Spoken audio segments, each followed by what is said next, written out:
தமிழக மக்களுக்கு ஓர் முக்கிய அறிவிப்பு. இன்று தமிழகத்தின் நிழல் முதலமைச்சர் ஜெயலலிதாவின் உடல்நிலை பற்றி இன்று வரை அரசாங்கம் எந்த அறிவிப்பும் கொடுக்கவில்லை. மேலும் பல அகில இந்திய அதிமுக பிரமுகர்களும் தொண்டர்களும் தொலைபேசி மூலமாக என்னை தொடர்பு கொண்டு ஜெயலலிதாவின் நிலைமை பற்றி கேட்டுக்கொண்டிருக்கின்றார்கள். எதற்காக இவர்கள் கேட்கிறார்கள் என்பதை விட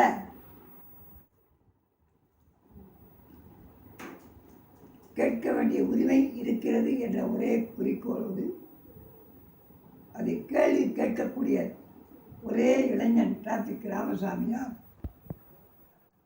அதை விளம்பரப்படுத்துகிற அவருடைய மாணவி பாத்திமா தான் என்பதை உணர்ந்தவர்கள் தான் இன்று இப்படிப்பட்ட கேள்விகளை எழுப்பிக் கொண்டிருக்கின்றார்கள்.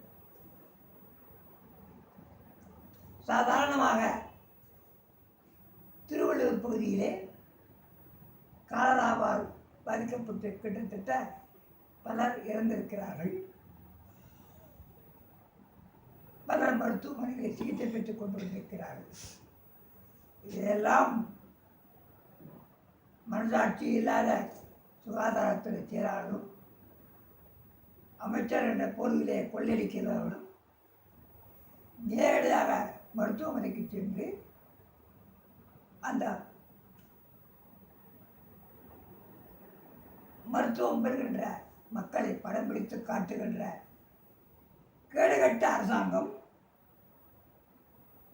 ஏன் தமிழக முதலமைச்சரின் படத்தை காட்ட தயங்குகிறார்கள்? அந்த தனி மனித சுதந்திரம் அந்த ஏழைகளுக்கு கிடையாதா? அவருடைய படத்தை ஏன் இவர்கள் காட்டுகிறார்கள்? தேவையா? அதுவும் மக்கள் பாதிக்கப்பட்டு சுகாதார குறையினால் இறந்திருக்கிறார்கள் என்று நிரூபிக்கப்பட்ட ஒன்றை காட்டுகிற தமிழக அரசு, குறிப்பாக சுகாதாரத்துறை, ஏன்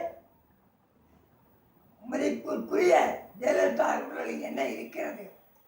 விஷம் கலந்திருக்கிறதா அல்லது நல்ல மருந்துகள் கொடுக்கப்படுகின்றனவா?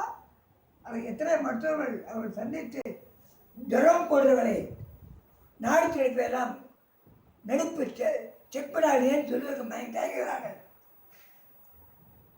மடியில் பயம் இருந்தால்தான் பயம் இருக்கும். மடியில் கனம் இருந்தால்தான் பயம் இருக்கும். மடியில் கனம் இல்லைன்னா ஏன் சொல்றதுக்கு பயப்படுறாங்க?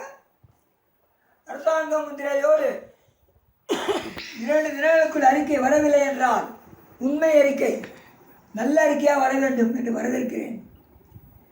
அப்படி வரவில்லை என்றால் நிச்சயமாக கடமை தவறிய குற்றத்திற்காக தலைமைச் செயலாளர், உள்துறை செயலாளர், சுகாதார செயலாளர் மற்றும் சுகாதாரத்துறை அமைச்சர்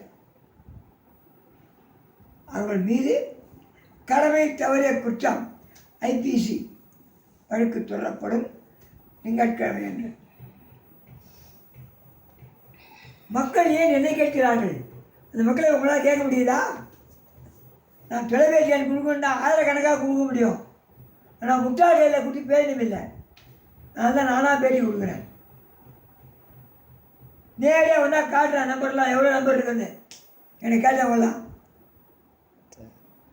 வதந்தி பரப்படுற அதிகாரிகள், குறிப்பாக ஜார்ஜ் பொய் வழக்கு போட்டு வதந்தி வருவார் என்று கைது செய்கிறாரே, ஏன்? உண்மையை மறக்கின்றார் அந்த ஜார்ஜ். யாரோ அதிமுக புகார் கொடுத்தாலும் வழக்கு போய் பிள்ளை காட்டுறான், ஜெயில் போடுறாங்களாம். கொள்ளாட்டியெல்லாம் ஜெயில் வெளியில் இருக்கா, இன்னைக்கு கொலைகாரெல்லாம் வெளியில் இருக்கா. டெய்லி 10 கொலை தமிழ்நாட்டில், குறிப்பாக சென்னை மாநகரில் விபத்தில் சாகுறாங்க. இதெல்லாம் காரணம் யார்? ஆணையாளர் ஜார்ஜ், மாமூல் வாங்குகிற ஜார்ஜ். உண்மையை மறைக்கிறார்கள். உண்மையை சொல்ல முடியாது. ஏன்னா பொய் வழக்கு போட்டே பழக்கம். தமிழ்நாடு காவல்துறை ஸ்காட்லாண்டை விட உயர் சொல்லிடுவோம் அந்த காலத்தில். ஆனால் இன்னைக்கு கிண்ண சாதனை படுத்திருக்காங்க. பொய் வழக்கு போடுதல் மன்னர் ஜார்ஜ் மாநகர ஆணையாளர் தைரியம் இருந்தா சேலம் சொல்லி ஒரு அறிக்கை தாக்கல் செய்ய முடியுமா? மக்கள் சந்தேகத்தை போக்கியா, மக்கள் உயிரை காப்பாற்ற துணி விளைவா, வண்டியெல்லாம் விட்டு நடந்து வா ரோட்ல. எதுக்கு வண்டி ஓடுங்க? வதந்தி பரப்புறாங்களா, புகார் வாங்கி அண்ணாந்த புகார் வாங்குறாளா, கைது பண்ணுறாளா? என்ன ஆகுது? பொதுமக்களை அவதூறுப்படுத்துகிற உண்மையே தண்டனை உனக்கு தான். அந்த வழக்கு தான் போடுங்க சுப்ரீம் கோர்ட்டில். இன்னும் 2-3 நாளில் விசாரணைக்கு வரும். அப்போ வண்டவாளம் தண்டவாளத்துக்கு வந்துடும். நிச்சயமாக நம்புகிறேன். உச்ச நீதிமன்றம் மீண்டும் நீதியை மறுக்காது நம்பிக்கை எனக்கு இருக்கு. ஆகவே தமிழக மக்களே, துணிந்து வாருங்கள் தட்டி கேட்க. குறிப்பாக காவல்துறை அதிகாரி ஜார்ஜை தட்டி கேட்க ஆரம்பியுங்கள். உண்மை சுதந்திரம் மலரும், உண்மை ஜனநாயகம் மலரும் தமிழகத்திலே என்று வேண்டுகோளை வைத்து வெற்றி நமது, வெற்றி தமிழக மக்களுக்கு. ஜெயலலிதா உயிரோடு வர வேண்டும். 2 தினங்களுக்கு ஜெயலலிதா உயிரோடு வர வேண்டும். இல்லையா நல்ல அறிக்கை வர வேண்டும். இதுதான் என்னுடைய கோரிக்கை. நீ அவதூறு நின்றாலும் சரி, என்ன நினைச்சாலும் சரி, கேடு கட்ட அரசாங்கம். அந்த முத்திரையில் ஏன் சொல்ல முடியல? அப்போலோ மருத்துவமனை வியாபாரி நுங்கம்பாக்கம் கெனால கார் பார்க்கிங்கை வாங்கி கொள்ளையடிக்கிற வியாபாரி மருத்துவத்துறையே மதிக்கிற. இங்கிலாண்டில் மலேசியாவில் ஏன் வராங்க டாக்டர்கள்? என்ன பண்ணாங்க? கன்னியாகுமரியில் பார்த்தாங்களா? இந்த மந்திரவாதியா? கேரளா மந்திரவாதியா? ஜாதி கொடுத்துருக்காங்க கேரள மந்திரவாதியா? கர்நாடகில் என்ன இதான் வழக்கு போட்டிருக்க? 35-393 டைரி நம்பர்.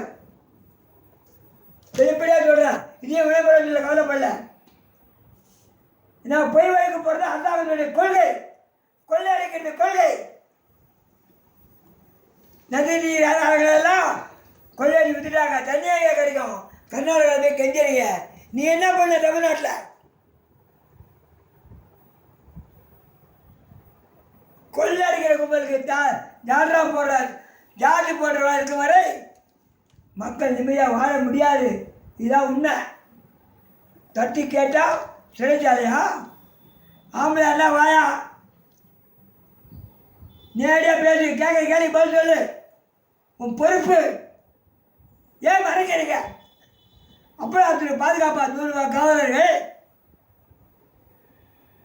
இன்னைக்கு ஒரே நிலம் முதலமைச்சர் தான். இவ்வளோ பாதுகாப்பு தேவையே இல்லை. பன்னீர்செல்வம் தான் நீங்கள் எல்லாம் பார்த்துட்டு இருக்காரு. அவருக்கு கொடுங்க அவனை பாதுகாப்பேன். வாபஸ் வாங்க, உடனே வாபஸ் வாங்கலாம் இல்லையா? பன்னீர்செல்வம் தான் நீங்கள் எல்லாம் பார்த்துட்டு இருக்காரு. அவருக்கு கொடுங்க அவனை பாதுகாப்பேன். வாபஸ் வாங்க, உடனே வாபஸ் வாங்கலாம் இல்லையா? அதுக்கு ஒரு வழக்கு போடுவேன். முதலமைச்சர் தமிழ்நாட்டு வரிப்பணம் தெல்லமாவது அப்போலோ மருத்துவமனைக்கு உண்மையை சொல்ல மறுக்கிறார்கள். என்ன வியாதி? ஜெயலலிதாக்கு வியாதியே இல்லை. வியாதியை உருவாக்குறது நீங்கள் தான். குறிப்பாக ஜார்ஜ், சுகாதார ராதாகிருஷ்ணன் மற்றும் அபூர்வ வர்மா அந்த பதிலே 3 வருஷமாக உட்காந்துருக்காங்க. மாற்றப்படாமல் மாமூல் வாங்கிட்டு இருக்காங்க. மக்களை ஏமாற்ற வேண்டாம், ஏமாற்றாதீங்க. ஏமாற போது நீங்கள் தான் என்று தெரிவித்துக் கொண்டு தமிழக மக்கள் வாழ்க, தமிழ் வாழ்க, தமிழ்நாடு வளர இந்த இளைஞர் என்றும் உங்களோடு இருப்பார்கள் தெரிவித்து விடைபெறுகிறேன். நன்றி.